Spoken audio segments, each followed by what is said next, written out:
Hello, everyone, and welcome back to another Babylon 9's match review show. West Ham 2, Leicester City 0.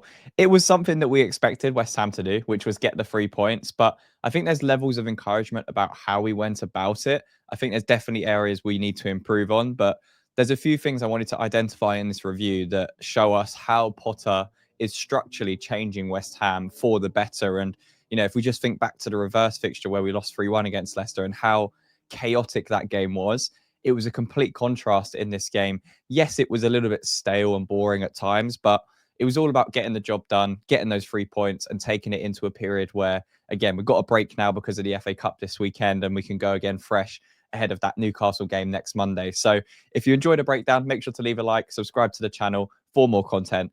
And yeah, let's start with the lineups. I think some people were maybe thinking West Ham could go to a back four or be a little bit more adventurous, but he stuck with the same team. The same team that beat Arsenal, which you have to say, fair enough. Slough said it on the preview when we went through it. You can't really change a winning team. I think it's quite unfair, especially to beat Arsenal and change teams. It would be a little bit unfair. And I did agree to an extent. I thought maybe we could have made one or two more slightly more attacking changes to the lineup, but I was completely on board with keeping the same 11 based on that performance against Arsenal. And yeah, they all deserve to play. So it would have been harsh to drop any of those players. Let's look at the recap of the game from a statistical perspective as well. West Ham, 58% possession, probably one of the highest we've recorded this season. Leicester, 42%. Our expected goals of 1.33 to Leicester's 0.37. So very dominant there as well. Leicester had 2 more shots than us, same amount of shots on target. We had 4 big chances and we missed 3 of them.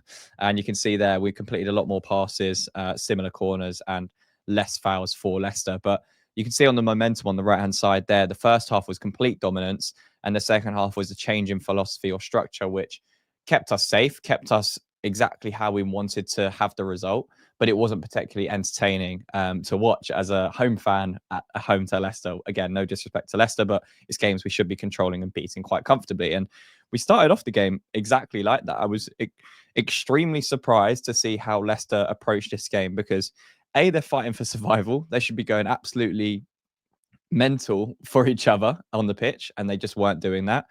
And B, that this was a chance for them to push some pressure onto us because we haven't been great at home so far this calendar year, all season. To be honest, we've been pretty poor. I know Graham Potter's won one of his home Premier League games before this. Before that, we struggled to score in 2 of them against Brentford and Palace and lost both of those. So there was probably a chance for Leicester to put us under a little bit of pressure here, but they actually did the opposite. Ruud van Nistelrooy and the team, they set up in a very passive 4-4-2 or 4-2-3-1 off the ball, and they just allowed West Ham to have the ball. And you'll see it here in this structure. This was kind of how West Ham set up for the majority of the first half. And, Kudus and Bowen trying to find those pockets of space between the back line and the midfield line. Ward-Prowse was just given so much time on the ball in the first half, like not getting pressed really by Vardy or Kudus at all. And they were just kind of happy to sit in their structure and allow West Ham to play football. And it was extremely dominant. I think in the first half, we almost had 70% possession just because of that fact. Leicester just were not pressing us at all. They were just allowing us to play it out from the back, move side to side and try and create opportunities for ourselves. Leicester's attacking threat was pretty non-existent. Their counter-attack was really poor. In possession, they just kept giving it back to us. I think there's 2 elements of that. I think number one, our pressing in the first half was really, really good. Much more cohesive, much more coordinated than we have seen this season.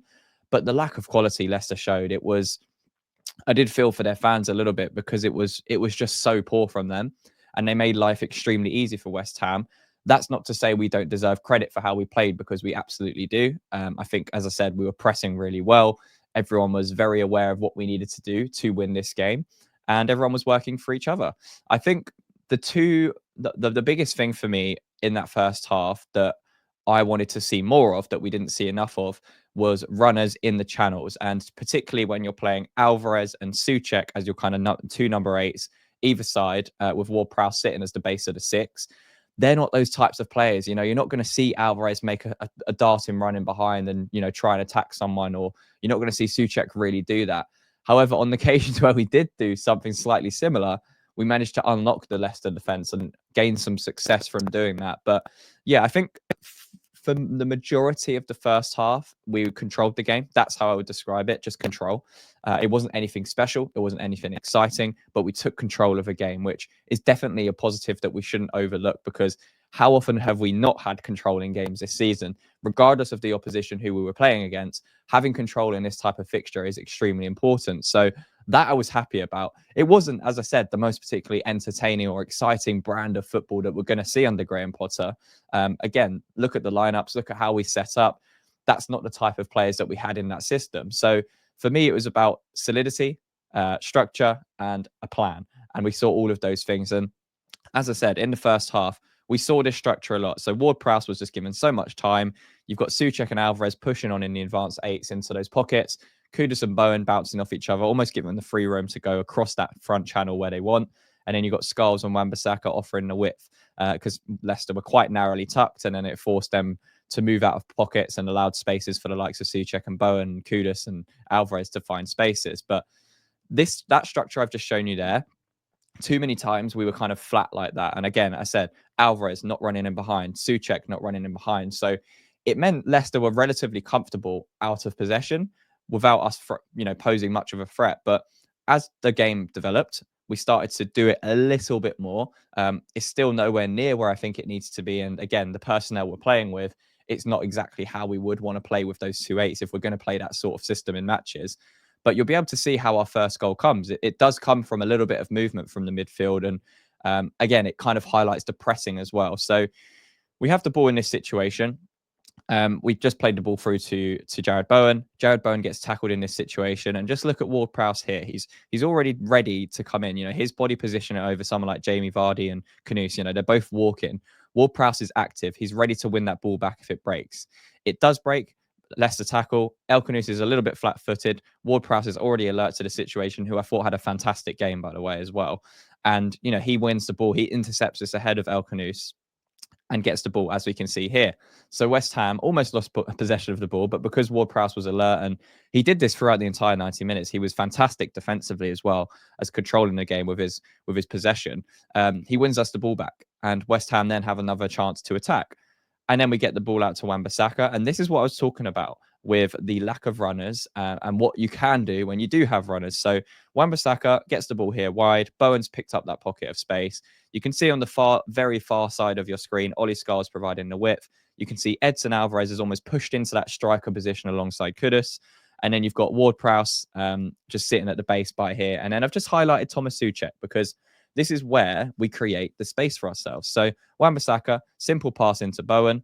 Bowen then holds up the ball and then plays it back to Wan-Bissaka. And you can already see here that Leicester, they've become comfortable with how West Ham are playing. So as soon as Souček makes that movement, they're not expecting it. So Souček recognizes there's some space here because they've been drawn into the ball here. And that's then created that space for Souček. So it's very intelligent from Souček to do that. He then moves into the space, plays a nice cushion pass onto Bowen, who again, if we take it back to here, hasn't just admired his pass or stood still. He's wanted to get in behind and recognizes where that space is. So again, good play from Jared Bowen here. We then move it forwards. It breaks down. Bowen tries to take on his fullback. He tackles him and it comes back out here. Couldn't really get a good angle of what happens next, but Bowen basically takes the touch inside and plays a reverse pass through to Souček. Again, Souček running onto this in behind, which is great. Souček then takes a really nice touch around, I think that was Samare in the end, and gets his cross in. So again, fantastic work from Souček in both of those instances. The ball goes across. It gets deflected out. A really bad clearance from Leicester. And then again, you're talking about movement. You're talking about the basics, the fundamentals, something Leicester struggled to do throughout the entire 90 minutes, especially in that first 45. But the ball comes out to Cresswell. Again, this is where the system allows us to be a little bit more structured, but also positive, because you've got Cresswell here, who's technically one of the centre backs on the edge of the box. It does allow us to push some bodies forward like this and gain an extra advantage on the edge of the box like we have done here. Cresswell fires a shot across the box, and you can just see there, Kudus and Souček is really simple. They're on the move. They're anticipating what's going to happen. The Leicester defenders are stood still and admiring the ball and not looking at where they should be tracking. Then the ball comes out. Kudus shoots. Good save from the keeper. And then we know what happens next with Souček. Gets an easy tap in to score on his 30th birthday and puts West Ham 1-0 up. So again, you can kind of see there all because of a simple movement from Thomas Souček at the beginning. He's then rewarded with that with a goal at the end, just because of movement. That's all that is. We've done nothing special to pull Leicester out of that shape. It's a simple 1-2 with Wan-Bissaka and Bowen. And Leicester, again, their naivety in that situation to just body watch, really, or ball watch, and just allow Souček to run in behind and just be drawn towards the ball. It's extremely poor defensively from Leicester, but Souček, fantastic in the middle. Ward-Prowse originally winning that ball back, fantastic recycling possession and keeping West Ham on the front foot. And then again at the end, Kudus and Souček ready and anticipating what's going to happen with that Cresswell shot and taking a gamble on a situation. It's the basics in football. You don't need an analysis of that. It's very, very simple. But it was effective, and it was good to get that 1-0 lead because it just meant we could calm down the situation. It meant Leicester had to try and do something different. But even after that goal, Leicester stayed in their shape. They weren't pressing West Ham. They remained very defeated in their attitude. And we were just growing in confidence. We weren't doing anything too outlandish or special. But again, we were controlling the game. I'm going to keep saying it, that word, control. We haven't seen it enough this season. And it was good to have that in the first half. And yeah, the second goal, again, it comes from a corner before the first half ends. But again, it comes from movement. It comes from basic movement. Ward-Prowse getting ready to take the free kick here. You can see Souček and Kilman at the back post. And just there, I've highlighted Jared Bowen. So he's on Bobby Decordova-Reid. If I move it forwards a shot, just as Ward-Prowse is about to take that corner, Bowen's made a darting run to the near post. And you can slightly see there, just in front of Todibo, that's Decordova-Reid. So Bowen's created that half a yard of space for himself because of that movement in the box. Leicester failed to track the runner. And then again, the ball kind of deflects at the front post. Who wants it more, Vardy or Bowen? Jared Bowen is the answer. He wins the ball, and then he's rewarded with that with this next instance. Again, it takes a little bit of a deflection through, and I think it was given as an own goal in the end, but it comes through some good technical work from Bowen. But it's mainly the industry of Bowen. It's mainly the willing to get in behind.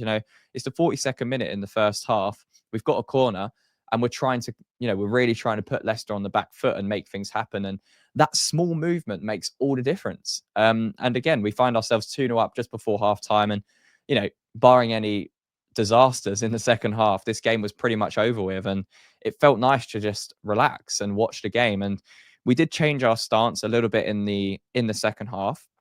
But again, I think it was circumstance. I think it was probably a little bit instructed as well by Graham Potter. I think fatigue was starting to set in. And it's just, again, it's going to take time to coach this out of them. The instinct shouldn't be, if we've got a 2-0 lead, you've got to then sit back, especially at home to Leicester. Again, when you're away at Arsenal, absolutely, this is the right way to play.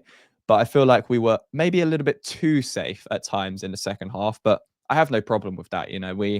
We limited Leicester to pretty much nothing in that second half. They didn't create anything at all that was threatening. And that's credit to how we were defending as well. But on the ball, we afforded Leicester a little bit too much. I think we were a little bit too passive in the second half. And we just allowed Leicester to have a few glimmers of hope. In the second half, you could start to hear their fans chanting a couple of times just because they were encouraged by some of the forward movement that they were doing and some of the possession that they had over West Ham. But to be honest, it wasn't too much. I wasn't scared at any moment, to be honest. There wasn't anything that scared me in that Leicester attack in the second half. And defensively, again, you'll see it in the screenshots here. This is how we were setting up a lot in the second half. And this is the 80th minute. So you can see there's a few changes here. Soler's come into the fray. Ferguson up top. You've got Dinos at the back. But the structure is the same as when we were at Arsenal. You can see that flat midfield three of Ward-Prowse, Souček, Soler. You've got your front two of Bowen and Ferguson. You've got your back line sitting in the box. But you can see the difference in intent from the first half and second half from both teams. West Ham are just happy to sit like this. There's no real threat from Leicester. We were back in how we were defending structurally. And that's credit to how we were defending, because we didn't give Leicester a goal. We didn't give up anything easy, and we made it extremely difficult. As I said at the start, they only created 0.3 XG in the entire 90 minutes. They were not threatening at all. There was not one moment that scared me. A lot of their shots were outside the box. They were volleys that went into the crowd. It wasn't anything at all. So I'm happy with the way we defended in this approach. Am I happy with the overall approach of the second half? Absolutely not. I don't think we were good enough in possession. I don't think we needed to be this passive, but I do understand it. 2-0 up. Let's just get the 3 points. Back-to-back wins in the Premier League for the first time this season. Back-to-back clean sheets. There's a lot of positives to take from getting a 2-0 win, but we did counter at times. We did have, obviously, a couple of chances to to finish this match once and for all. And it actually comes from this screenshot that we showed. So Leicester try and cross the ball in. Dinos clears it out first time, and Jared Bowen's there.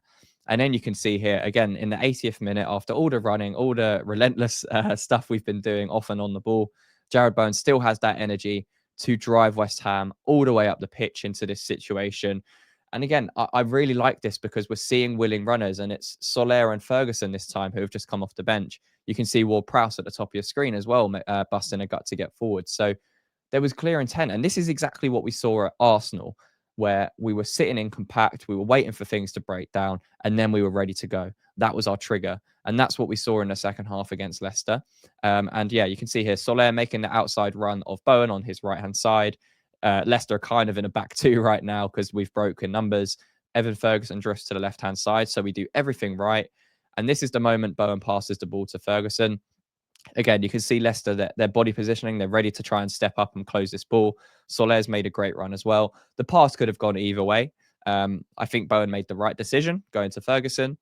And then you see here, this is where Ferguson needs to get better. And I do kind of empathize with him that he's got a lack of minutes, but this is his first touch. Look at the space between him and Fass in this situation. He then takes a second touch here, which then allows Leicester to close the space one more time. And that extra touch there, where he should have shot, allows Leicester to get across when he does eventually shoot, because he's just taken a little bit too long. But if I just go back to this first one here, there's so much space here. All he needs to do is just take one touch, either onto his left foot and then drag it across goal, or just one foot and then curl it into the top corner or go low and hard to the bottom left.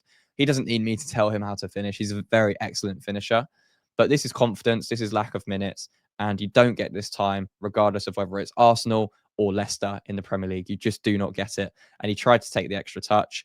And yeah, this would have been 3-0 had he done that, really, because he probably would have scored in that situation. But yeah, I think that's probably one of the biggest frustrations most fans have had of that second half is, well, two things. Number one, the slightly too passive nature of West Ham, which I do have a slight problem with, but to be honest, with the context of the game, I don't.